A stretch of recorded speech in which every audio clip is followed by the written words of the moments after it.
आपका संस्कार एकेडमी के इस यूट्यूब चैनल में। आज हम क्लास 12वीं के केमिस्ट्री से एक चैप्टर जिसको हम विलयन के रूप में जानते हैं उसका अगला क्लास लेकर आपके समक्ष हैं। और अभी हम पढ़ने जा रहे हैं बेटा आदर्श विलयन और अनादर्श विलयन। इसके पहले हमने राउल्ट के नियम को पढ़ा है। राउल्ट का नियम क्या होता है उसका अध्ययन अभी हमने किया है। तो अगर आप राउल्ट के नियम का अध्ययन नहीं करे हैं तो प्लीज़ पहले उसका अध्ययन कर लीजिए, क्योंकि ये हमारा आज का क्लास पूरी तरीके से राउल्ट के नियम पर ही आधारित है। ठीक है बेटा, तो आइए समझते हैं कि कौन सा विलयन आदर्श विलयन होता है और कौन सा विलयन अनादर्श विलयन होता है। तो अभी हमने पीछे पढ़ा है बेटा कि अगर कोई विलयन है, मान लीजिए ये हमारा विलयन है और इसमें हमारे दो घटक हैं। घटक का मतलब अवयव। भाई अभी विलयन तो ऐसे बन नहीं जाएगा, जरूर दो या दो से अधिक घटक चाहिए तभी विलयन बनेगा। तो हमने भी राउल्ट के नियम से पढ़ा था पीछे के क्लास में, और वो पढ़े बिना इस क्लास को आप नहीं पढ़ सकते। हमने क्या पढ़ा था कि अगर ए का वाष्प दाब निकालना हो यानी पीए निकालना हो तो इज इक्वल टू होता है PA not into X A के। ये अभी पीछे आपने पढ़ा बेटा कि अगर आपको ए का यानी कि इसमें जो दो अवयव हैं किससे मिलकर बना है विलयन, एक ए से मिलकर बना है, एक बी से मिलकर बना है। तो जो ए का प्रेशर है, ए का वाष्प दाब, प्रेशर नहीं कहेंगे वाष्प दाब है, वो बराबर होता है पीए नॉट। अब पीए नॉट क्या होता है तो पिछले क्लास में मैंने आपको समझाया था। जैसे मान लीजिए यहाँ पर ये एक द्रव ए है और एक द्रव बी है, ठीक है। अब अलग अलग इसका दाब को हम, जैसे अगर इसका अलग से दाब अगर कहें तो इसको पीए नॉट कहेंगे और इसके वाष्प दाब को हम पीबी नॉट कहेंगे, अगर अलग अलग है तो। लेकिन अगर इन दोनों को इसमें मिला दिया गया तो अब इसका यहाँ पर जो वाष्प दाब होगा उसको हम पीए से डिनोट करेंगे और इसके वाष्प दाब को हम पीबी से डिनोट करेंगे। तो हमने पढ़ा था पिछले क्लास में बेटा कि पीए इज इक्वल टू होता है PA not into X A के और पीबी इज इक्वल टू होता है PB not into X B के। बात समझ में आया। और हमने ये भी पढ़ा था कि P is equal to PA plus PB होता है। P इज इक्वल टू क्या होता है पीए प्लस पीबी। इसका मतलब, इस लाइन का मतलब समझना बहुत जरूरी है और पीछे भी हमने समझा है। इसका मतलब ये हुआ कि इस विलयन का जो पूरा वाष्प दाब है वो A के वाष्प दाब और B के वाष्प दाब के योगफल के बराबर होता है। ठीक है, इस विलयन का जो पूरा वाष्प दाब है वो जितना A का वाष्प दाब है और जितना B का वाष्प दाब होता है उन दोनों के योगफल के बराबर होता है। और यही होता है राउल्ट का नियम। राउल्ट का नियम ये भी है क्योंकि राउल्ट का नियम कहता है कि किसी भी विलयन में किसी घटक का वाष्प दाब उसके मोल प्रभाज के समानुपाती होता है। यानी कि राउल्ट का नियम क्या कहता है कि पीए समानुपाती एक्स ए। यही कहता है राउल्ट का नियम कि किसी भी विलयन में किसी भी अवयव का वाष्प दाब उसके मोल प्रभाज के समानुपाती होता है। ऐसे यह भी कहता है पीबी समानुपाती एक्स बी के। तो इसी से तो बेटा ये बना हुआ है। अरे यहाँ समानुपाती हटा के हम एक नियतांक से गुणा कर देते हैं और उस नियतांक को हम पिछले क्लास में बताया पीए नॉट बोलते हैं, और यहाँ पर भी वही समानुपाती हटा के एक नियतांक से गुणा कर दिए। तो इसलिए इसको हम नहीं लिख रहे हैं क्योंकि इसको लिखना कोई आवश्यक नहीं है। हम डायरेक्ट आते हैं अपने टॉपिक पर कि राउल्ट का नियम क्या है। तो राउल्ट का नियम यहाँ पर यही हो गया PA is equal to PA into X A और PB is equal to PB into X B. ठीक, इतना समझ में आया। अच्छा, अगर कोई ऐसी गड़बड़ी हो जाए, ठीक है बेटा, जहां पर मान लीजिए कोई गड़बड़ी हो जाए और उसके कारण PA is not equal to PA not into X A और PB is not equal to PB not into X B के हो जाए, यानी ये जो बराबर वाला निशान था वो बराबर नहीं रहा और P is not equal to PA into PB हो जाए, ऐसे हो जाए।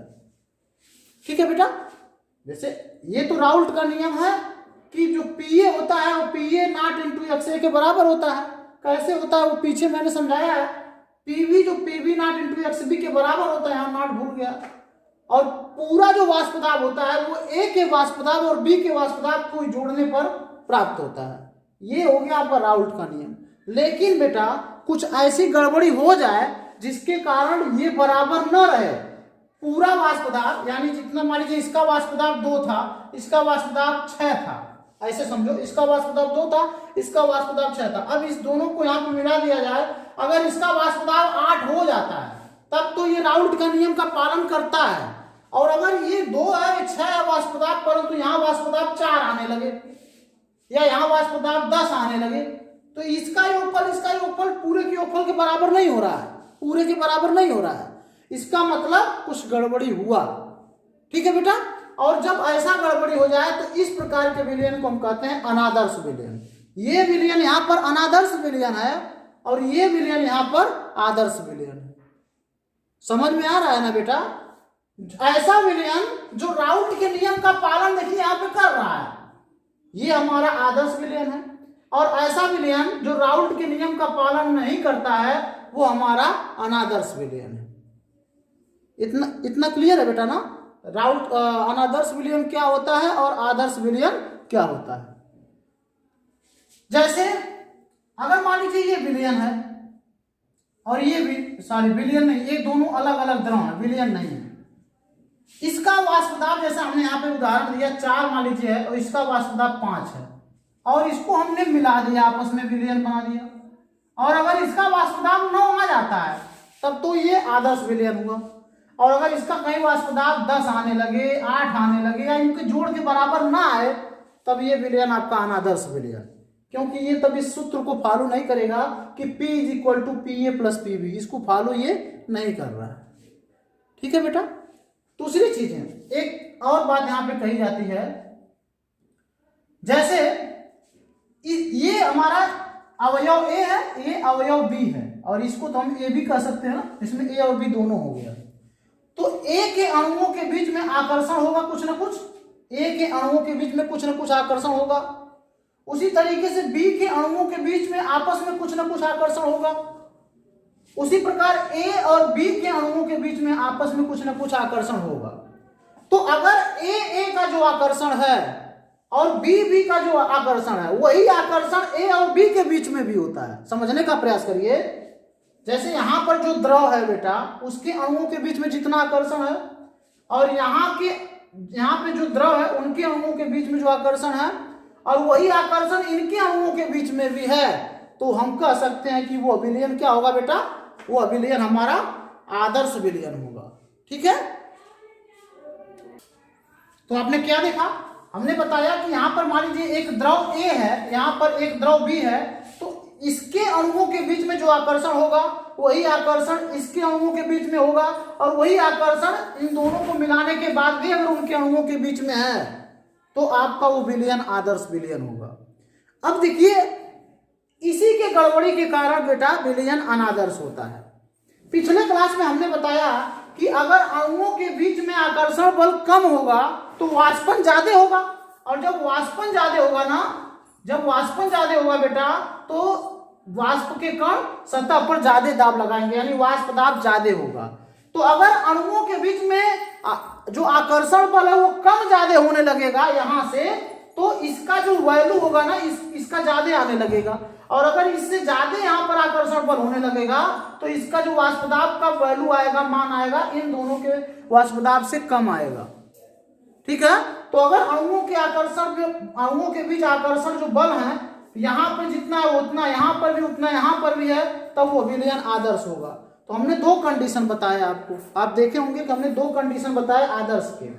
जितना वाष्प दाब इसका है, जितना वाष्प दाब इसका है, अगर इन दोनों को जोड़ने पर इसका वाष्प दाब आ जाता है तब वो विलयन आदर्श है।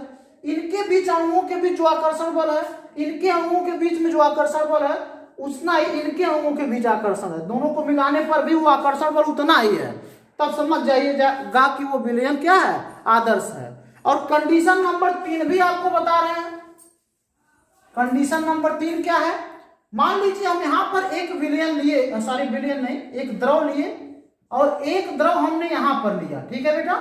और इन दोनों को हमने मिलाकर ये विलयन बना दिया, ये हमारा विलयन है। इसका मान लीजिए आयतन 2 है, इसका आयतन 8 है।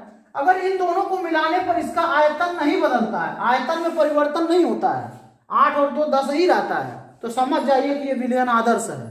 लेकिन अगर हमने 2 यहाँ पर लिया, 8 यहाँ पर लिया और इसका आयतन यानी कि डेल्टा V का मान अगर 0 है तो विलयन आदर्श है। डेल्टा वी का मतलब आयतन में परिवर्तन। तो जितना आयतन यहाँ है, जितना आयतन यहाँ है, अगर इसका आयतन इन दोनों के योगफल के बराबर आता है तो वो विलयन आदर्श होगा। अगर डेल्टा वी का मान यानी डेल्टा वी में यानी आयतन में परिवर्तन होता है, जीरो के अलावा कुछ भी आता है, तो समझ जाइएगा कि वो विलयन आदर्श नहीं है, वो विलयन है अनादर्श। ठीक है। एक और सिचुएशन है जिसके कंडीशन पे हम कह सकते हैं कि वो विलयन आदर्श है कि नहीं है। देखिए, अगर इसका वाष्प है, सॉरी, इसका जो उष्मा है, इसकी जो उष्मा है H का मान, और इन दोनों को मिलाने पर अगर उष्मा का मान में कोई परिवर्तन ना आए, यानी डेल्टा H बराबर 0, डेल्टा H का मतलब एंथैल्पी परिवर्तन इसको बोलते हैं, एंथैल्पी परिवर्तन। तो सीधी सी बात है, अगर इन दोनों को मिलाने पर इसकी उष्मा में कोई परिवर्तन ना हो, यानी कि अगर इन दोनों को मिलाकर विलयन बनाने पर न उष्मा अवशोषित हो न उष्मा उत्सर्जित हो, तो हम कहेंगे वो विलयन आदर्श है। तो आपने कौन कौन सा कंडीशन पढ़ा, यहां पर हम एक लाइन में लिखते हैं आदर्श विलयन के लिए कंडीशन। देखिए, इधर हम लिखते हैं आदर्श विलयन के लिए जो कंडीशन है, आदर्श विलयन के लिए, और यहां पर हम लिखेंगे अनादर्श विलयन के लिए, अनादर्श विलयन के लिए। अब आइए बेटा दिखाते हैं आपको कौन कौन से कंडीशन है। नंबर 1, अगर P is equal to PA plus PB हो, यानी कि पूरे विलयन का जो वाष्प दाब है वो A के वाष्प दाब और B के वाष्प दाब के बराबर है, तो विलयन वाष्प आदर्श विलयन होगा। और यहां पर हम लिख सकते हैं P is not equal to PA plus PB के, यहां पे ये लिखेंगे क्योंकि जो जितना भी पूरा वाष्प दाब है वह A और B के वाष्प दाब के बराबर नहीं है। ठीक। दूसरा, यहाँ पे डेल्टा V का मान यानी आयतन में कोई परिवर्तन नहीं होता, दोनों का आयतन अगर जोड़ोगे तो विलयन के आयतन के बराबर आएगा, तो डेल्टा V का मान यहाँ पे 0 आएगा और यहाँ पे डेल्टा V का मान 0 नहीं आएगा। तीसरा, यहाँ पे डेल्टा H का मान 0 आएगा, यहाँ पर डेल्टा H का मान 0 नहीं आएगा। चौथा है, यहाँ पे जो A के बीच आकर्षण बल है, A के बीच आकर्षण बल वो बराबर होता है B के आकर्षण बल के, ठीक है, और इज इक्वल टू होता है AB के आकर्षण बल, ये तीनों बराबर होते हैं। ठीक है ना। जो A के अणुओं के बीच में आकर्षण यानी जो पहला वाला हमारा द्रव है उनके अणुओं के बीच में जो आकर्षण है वही आकर्षण BB के अणुओं के बीच में भी है, और वो कुल मिलाकर AB के अणुओं के बीच में वही आकर्षण रहता है। लेकिन यहाँ पर ऐसा नहीं होगा, यहाँ पर AA is not equal to BB is not equal to AB, ऐसे हम कर सकते हैं। ठीक है ना बेटा। तो ये हमारा हो गया आदर्श विलयन, ये और ये हमारा हो गया अनादर्श विलयन के कंडीशन और स्थितियां। तो कुल मिला जुला के हम आदर्श विलयन को कैसे परिभाषित करेंगे, हम कहेंगे, आप नोट कर लीजिए कि वह विलयन जो किसी भी सांद्रता पर, नोट कर लीजिए, वह विलयन जो किसी भी सांद्रता पर राउल्ट के नियम का पालन करता है वो हमारा आदर्श विलयन होता है, और वो विलयन जो राउल्ट के नियम का पालन नहीं करता वो अनादर्श विलयन होता है। आदर्श विलयन की स्थितियां यहाँ पर नोट कर लीजिएगा, ये आदर्श विलयन की स्थितियां हैं और ये अनादर्श विलयन की स्थितियां हैं। इसको हमने पूरे विस्तार पूर्वक आपको समझा दिया है, हमने यहाँ पे लिख भी दिया है कि ये राउल्ट का नियम ये है और ये राउल्ट के नियम का पालन नहीं कर रहा है। ठीक है बेटा, इसको नोट कर लीजिए, आप ये स्थितियां नोट कर लीजिए, आदर्श विलयन कौन है और अनादर्श विलयन कौन है। ठीक। अब आपने पढ़ा कि आदर्श विलयन वो है जो राउल्ट के नियम का पालन करता है, अनादर्श विलयन वो है जो राउल्ट के नियम का पालन नहीं करता है। अगर राउल्ट के नियम का पालन नहीं हो तो कितनी स्थितियां बन सकती हैं, देखिए मैं उसको समझाता हूं। अगर कोई विलयन राउल्ट के नियम का पालन नहीं करता है तो कितनी स्थितियां बन सकती हैं। देखिए बेटा, राउल्ट के नियम का अगर विलयन पालन नहीं करेगा तो PA is not equal to होगा PA नॉट और प्लस XA। ठीक। अगर राउल्ट के नियम का पालन नहीं करता है तो PB is not equal to PB naught plus XB के, सॉरी बेटा, देखिए बेटा, तो हमने पढ़ लिया है कौन कौन सा विलयन आदर्श विलयन होता है और कौन सा विलयन अनादर्श विलयन होता है। तो उसी में हमने पढ़ा कि ऐसा विलयन जो राउल्ट के नियम का पालन नहीं करता वो हमारा अनादर्श विलयन होता है। तो अगर विलयन अनादर्श हो जाए तो कितनी कंडीशन होंगी, आइए मैं समझाता हूं आपको। जैसे हमने पढ़ा कि अगर PA is not equal to PA naught into XA और PB is not equal to PB naught into XB के हो जाए तो विलयन अनादर्श हो जाता है, ठीक है। और साथ ही साथ हमने P total is not equal to PA और प्लस PB भी पढ़ा है। ये तीन स्थितियां रहती हैं जिसमें कोई भी विलयन अनादर्श हो जाता है। तो अगर PA is not equal to PA into XA का है, जैसे अगर 2 4 के बराबर नहीं है तो दो स्थितियां हो सकती हैं। जैसे मैं सोहन कितना पढ़ने में सोहन के बराबर पढ़ने में नहीं हूं, तो इसकी दो स्थितियां हो सकती हैं, या तो मैं सोहन से कमजोर हूं या तो मैं सोहन से ज्यादा तेज हूं, दोनों स्थितियां हो सकती हैं। उसी प्रकार बेटा यहां पर अगर PA is not equal to PA into XA है, इसका मतलब यहां पर दो कंडीशन हो सकते हैं। एक कंडीशन होगा कि PA ज्यादा बड़ा होगा, ठीक है, PA नॉट इंटू XA से, और PB भी ज्यादा बड़ा होगा PB नॉट इंटू XB से, और कह सकते हैं P बड़ा होगा PA प्लस PB से।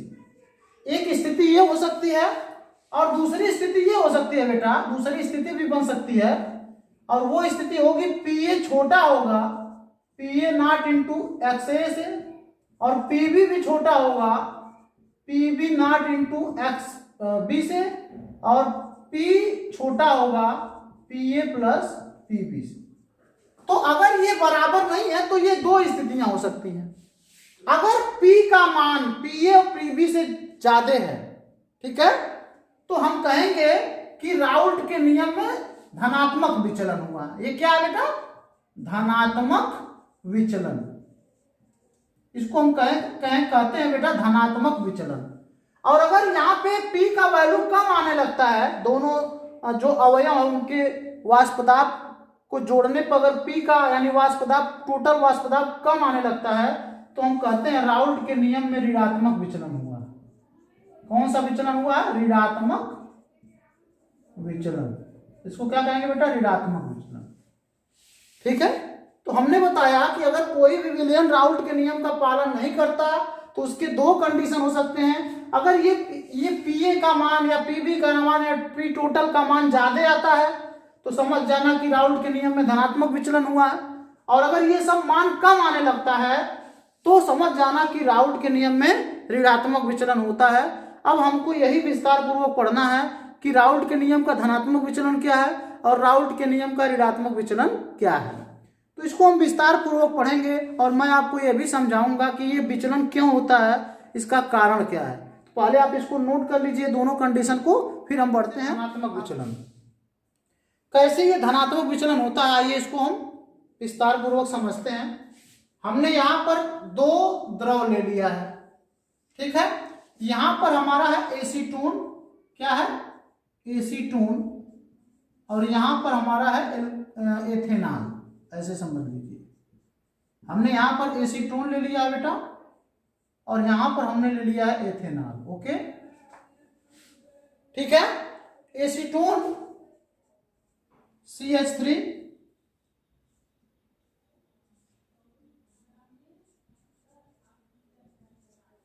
ये रहा हमारा, और यहां पर एथेनॉल हम ले लेते हैं CH3 CH2OH, ठीक है। तो याद रखिएगा कि जो एथेनॉल होता है ना बेटा, उसके अणुओं के बीच में, जैसे यहां पर एथेनॉल है, एथेनॉल के जैसे मान लीजिए अगर हम यहां पर और एक एथेनॉल का अणु लें तो इनके अणुओं के बीच में बेटा हाइड्रोजन बॉन्ड होता है। कौन सा बंध होता है, हाइड्रोजन बंध होता है, ओके।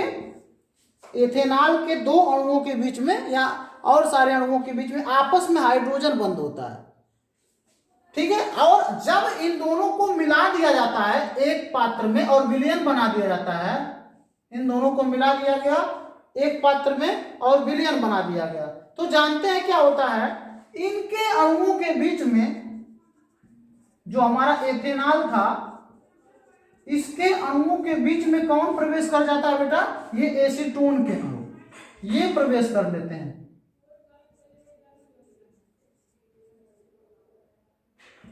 ये लीजिए, तो इनके यानी कि हमारा जो एथेनॉल था उनके अणुओं के बीच में एसीटोन के अणु प्रवेश कर जाते हैं, जिससे इनके बीच का जो हाइड्रोजन बांड है ना वो कमजोर पड़ जाता है। और जब हाइड्रोजन बांड कमजोर पड़ जाता है ना बेटा, तो जानते हैं क्या होने लगता है, तो ये ज्यादा वाष्पित होने लगता है। हम पहले वाष्प दाब वाले जो टॉपिक है उसमें हमने समझाया है कि अगर इनके बीच में आकर्षण बल कम होगा ना तो अणु ज्यादा टूटेंगे, मतलब उनको टूटने में आसानी होगी और या उनको वाष्पित होने में आसानी होगी, और वाष्पन ज्यादा होगा तो इसका वाष्प दाब अधिक हो जाएगा।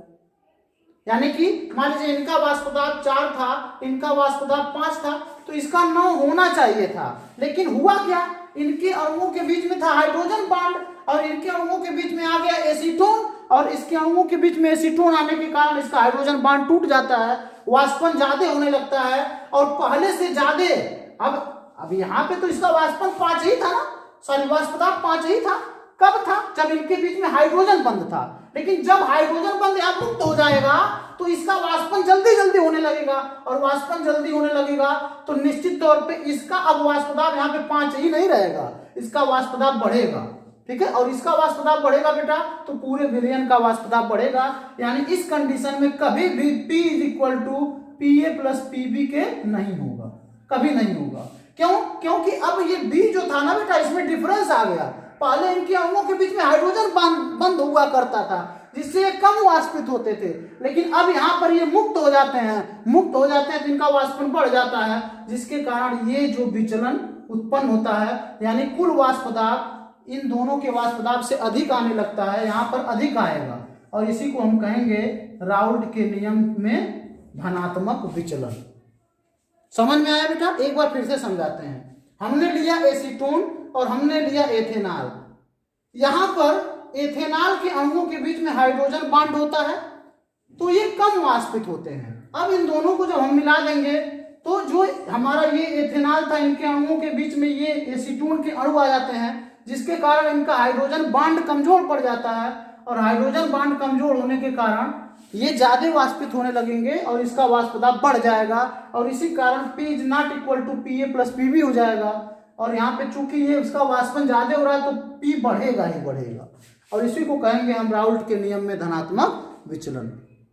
तो राउल्ट के नियम में धनात्मक विचलन में क्या हो रहा है, जो कुल वाष्प दाब है वो दोनों अवयवों के वाष्प दाबों के योगफल से ज्यादा आ रहा है। अब क्यों आया, हम कह सकते हैं ऐसा क्यों हुआ बेटा, क्योंकि जो AA का आकर्षण बल था, जो BB के बीच में आकर्षण बल था, यानी इसके कणों के बीच में जो आकर्षण बल था, और यहाँ पर जो BB के कणों के बीच में आकर्षण बल था, उससे कम हो गया इसका आकर्षण बल, उससे कम हो गया। AB का आकर्षण बल इनसे कम हो गया, सही है कि नहीं। अरे भाई जब बीच में ये आ गया तो इनके बीच में आकर्षण बल क्या हो गया, घट गया। आकर्षण बल जब घटेगा, जब विलयन के कणों के बीच का आकर्षण बल घटेगा तो समझ जाइए उसका वाष्प दाब ज्यादा आएगा, तो राउल्ट के नियम में धनात्मक विचलन होगा। तो इसको आप जरूर याद रखिएगा कि अगर A और B यानी विलयन के कणों के बीच का आकर्षण बल कम होगा और सबके कणों के बीच के आकर्षण बल से, तो राउल्ट के नियम में धनात्मक विचलन आएगा, यानी तब वाष्प दाब ज्यादा आएगा। ठीक है बेटा, तो ये रहा राउल्ट के नियम का धनात्मक विचलन, इसको हमने आपको समझाया है। ठीक है, हाँ देखिए बेटा, तो राउल्ट के नियम से धनात्मक विचलन का कारण हमने लिख दिया है। हमने लिखा है कि इसका कारण यह है कि विलयन में A और B अणुओं के बीच में आकर्षण बल का मान जो AA के बीच आकर्षण बल था और जो BB के बीच आकर्षण बल था उससे कम हो जाता है। यानी विलयन के जो कणों के बीच का आकर्षण बल का मान है वो जो दो अलग अलग द्रव थे उनके बीच के आकर्षण बल के मान से कम हो गया, इसी कारण वाष्पन ज्यादा होने लगा और राउल्ट के नियम में धनात्मक विचलन आया। ठीक बेटा, आइए इस नियम को हम ग्राफ के माध्यम से भी समझ लेते हैं। जैसे देखिए बेटा, हम पहले एक अक्ष बनाते हैं। आप पीछे राउल्ट के नियम वाला ग्राफ तो पढ़े ही हो ना, सेम वही ग्राफ आपको यहाँ भी बनाना है। ठीक है, आप दो अक्ष लेंगे, ये हमारा x अक्ष हो गया और ये हमारा y अक्ष हो गया। इस पर x अक्ष पर हम किसको दिखाते हैं? मोल प्रभाज को।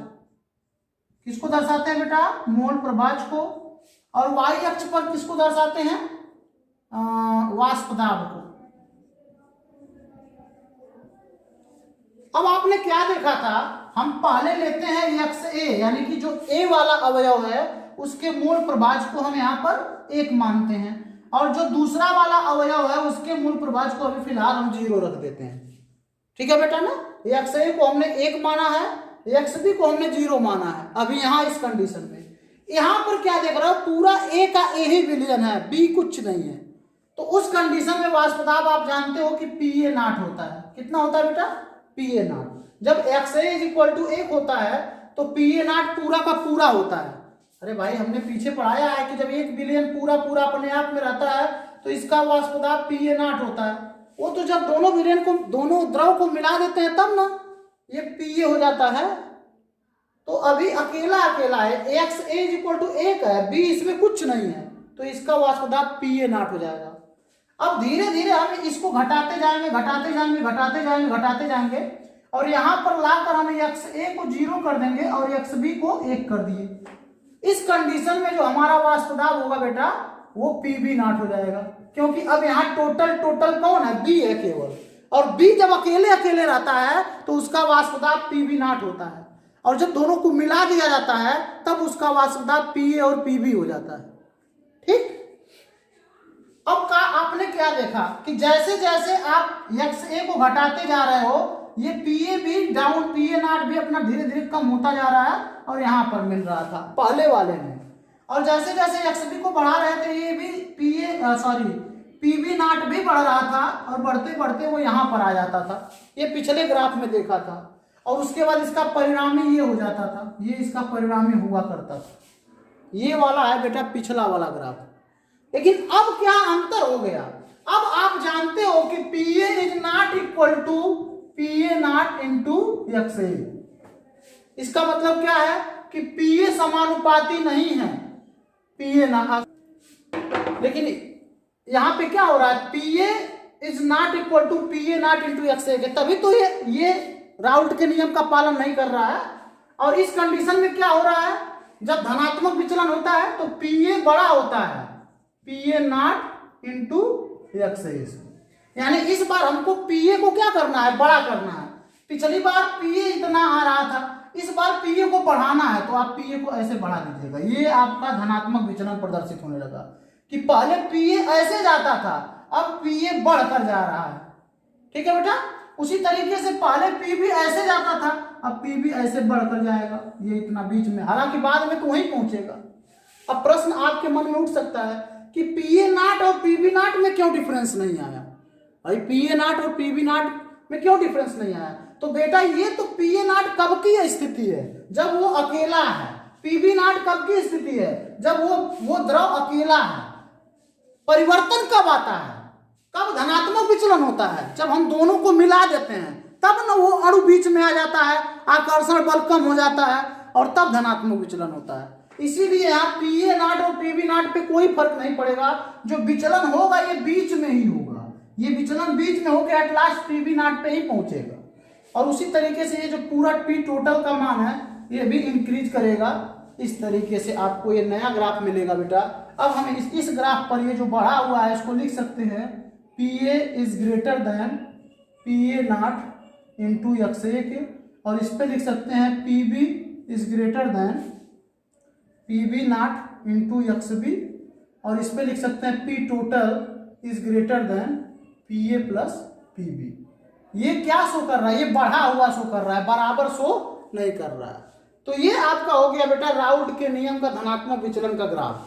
ये बहुत ही आसान है। जो राउल्ट के ग्राफ को बनाया होगा वो थोड़ा बढ़ा के बना देगा, विचलन को प्रदर्शित कर देगा, उसका काम चल जाएगा। ठीक है बेटा, उम्मीद करते हैं ये समझ में आया होगा। अब आइए देखते हैं राउल्ट के नियम से ऋणात्मक विचलन। इसको नोट कर लीजिए आप।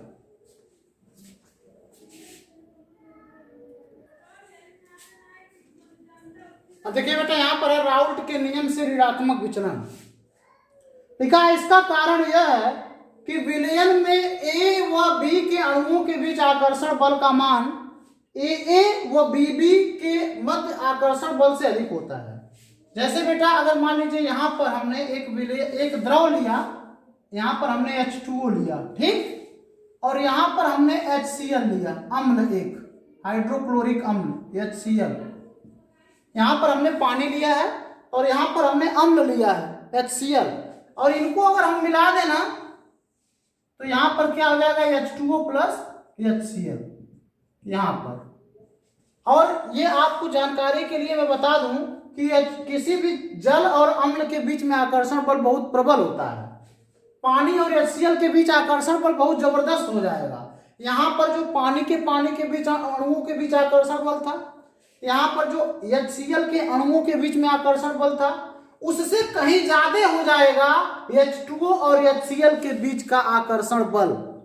H2O के अणुओं के बीच का आकर्षण बल और HCl के अणुओं के बीच का आकर्षण बल, इनके अणुओं के बीच आकर्षण बल से ज्यादा हो जाएगा। और जब ये ज्यादा आकर्षण बल के साथ जुड़ जाएंगे तो इनका बेटा वाष्पन कम होगा, और वाष्पन अगर कम होगा तो इसका वाष्प दाब घटेगा, और वाष्प दाब घटेगा तो हम कहेंगे Pa इज ये Pa क्या है बेटा, ये हमारा कम होगा, ठीक है। तो हम यहां कहेंगे कि Pa कम होगा किससे बेटा, Pa नॉट इंटू XA से, या Pb भी कम होगा Pb नॉट इंटू XB से, और यूं कह सकते हैं कि P टोटल भी कम होगा Pa प्लस Pb से। ये होगा अगर इनके अणुओं के बीच आकर्षण बल ज्यादा हो जाता है तब। तो यही यहां लिखा गया है कि इसका कारण यह है कि विलयन में जो A और B, यहाँ पर A और B के अणुओं के बीच आकर्षण बल है, क्योंकि ये तो A है ये तो B है, यहाँ पर AB है क्योंकि इन दोनों को मिला दिया गया है। तो A और B के अणुओं के बीच आकर्षण बल का मान, इसके बीच आकर्षण बल का मान AA के अणुओं के, इसके अणुओं के बीच वह BB के अणु मध्य आकर्षण बल से कहीं अधिक होता है। इसका आकर्षण कहीं अधिक होता है और अधिक होगा तो इसका वाष्पन नहीं हो पाएगा, वाष्पन नहीं होगा तो इसका वाष्प दाब कम होगा, और ये सिचुएशन स्थिति होगी। और ये जब स्थिति होगी तो हम कहेंगे राउल्ट के नियम में ऋणात्मक विचलन होगा। जब पूरे वाष्प दाब का, पूरे विलयन के वाष्प दाब का मान दोनों अवयवों के वाष्प दाबों के योगफल से कम होता है तो हम कहते हैं राउल्ट के नियम में ऋणात्मक विचलन हुआ है, ठीक। अब इसको ग्राफ के माध्यम से भी समझ लेते हैं, देर न करते हुए इसका ग्राफ बनाते हैं हम। जैसे कि धनात्मक विचलन में ग्राफ बनाए थे वैसे ही सेम टू सेम ऋणात्मक विचलन में भी आपको ग्राफ बनाना है। तो इसके लिए आप क्या करेंगे, आप दो अक्ष बनाएंगे, एक हमारा एक्स अक्ष हो गया, ये हमारा एक्स अक्ष और ये हमारा वाई अक्ष, ठीक है बेटा। एक्स अक्ष पर हम मोल प्रभाज को प्रदर्शित करेंगे, मोल भिन्न को, और वाई अक्ष पर हम वाष्प दाब को प्रदर्शित करेंगे। तो हम क्या करते हैं, यहां पर XA को हमको 1 लेना है और XB को हमको 0 लेना है, ठीक। तो जब XA पूरा का पूरा रहेगा, XB 0 रहेगा, तो हम कई बार बता चुके हैं, तो वाष्प दाब आपका Pa नॉट आएगा। अब जैसे जैसे XA को बढ़ाते जाएंगे, यहां पर ले आकर आप XA को 0 कर दीजिए और XB को 1 कर दीजिए। इस कंडीशन में जो हमारा वाष्प दाब आएगा ना बेटा, वो Pb नॉट होगा। कितना होगा बेटा, Pb नॉट होगा। तो जब राउल्ट के नियम का पालन होता है तो हम देखते हैं कि जैसे जैसे XA का मान घटता है वैसे वैसे Pa नॉट का मान भी घटता है, और ये घटते घटते 0 पर आ जाता है। और जैसे जैसे XB का मान बढ़ता है वैसे वैसे Pb नॉट का मान बढ़ते बढ़ते बढ़ते बढ़ते यहाँ आ जाता है, ठीक है। और ये P टोटल का मान ऐसे हो जाता है। ये तो था राउल्ट के नियम की स्थिति में। लेकिन अभी क्या हो रहा है, अभी हमारा Pa का मान कम हो रहा है Pa नॉट इंटू XA से। और ये किसको दर्शाता है, ये लाइन दर्शाता है कि Pa is equal to, equal रहता है तब ये लाइन बनता है, Pa is equal to Pa naught into XA, इसको दर्शाता है, ठीक है। लेकिन अगर कम करना है तो इसके नीचे आपको ऐसे बनाना होगा, इस बार विचलन नीचे होगा। इसको कम करना है तो इस बार ऐसे विचलन नीचे करना पड़ेगा आपको, सॉरी यहाँ पर। और इसको भी कम करना है तो इसमें भी विचलन आपको नीचे करना पड़ेगा। अब ये किसको शो करेगा, ये शो कर रहा है पीए कम है किससे, पीए नॉट इंटू एक्स से, और ये भी शो कर रहा है ये पीबी कम है, PB not into X B से, और ये कम शो कर रहा है बेटा पी टोटल कम है पीए प्लस पीबी से। ये हो गया आपका राउल्ट के नियम में ऋणात्मक विचलन। इसको हम मिटा देते हैं, थोड़ा कंफ्यूज आपको कर सकता है, ये कम कम वाला केवल लिखिए, ठीक है। तो ये भी ग्राफ, जो दो ग्राफ समझ चुके हो, तीसरा एकदम वैसे ही है, उसको तो समझ में आएगा ही आएगा आपको। तो ये हो गया बेटा आदर्श विलयन और अनादर्श विलयन। राउल्ट के नियम में धनात्मक विचलन ऋणात्मक विचलन दोनों का ग्राफ भी हमने बना दिया। अब थोड़ा सा हमको आदर्श और अनादर्श विलयन में अंतर ढूंढना है, तो उसको भी हम लिख देते हैं यहाँ पे, आप पहले इसको नोट कर लीजिए। देखिए बेटा, तो आदर्श विलयन क्या है, आदर्श विलयन और अनादर्श विलयन में अंतर क्या होता है। हालांकि इसको मैं पहले भी पढ़ा चुका हूँ, एक बार फिर से रिवाइज करते हैं। आदर्श विलयन वो विलयन होता है, इसको आप लिख लीजिएगा, मैं बोल रहा हूँ उसको आप अपनी लैंग्वेज में कन्वर्ट करके अपनी फेयर कॉपी पे लिख लीजिएगा। आदर्श विलयन क्या होता है, ऐसा विलयन जो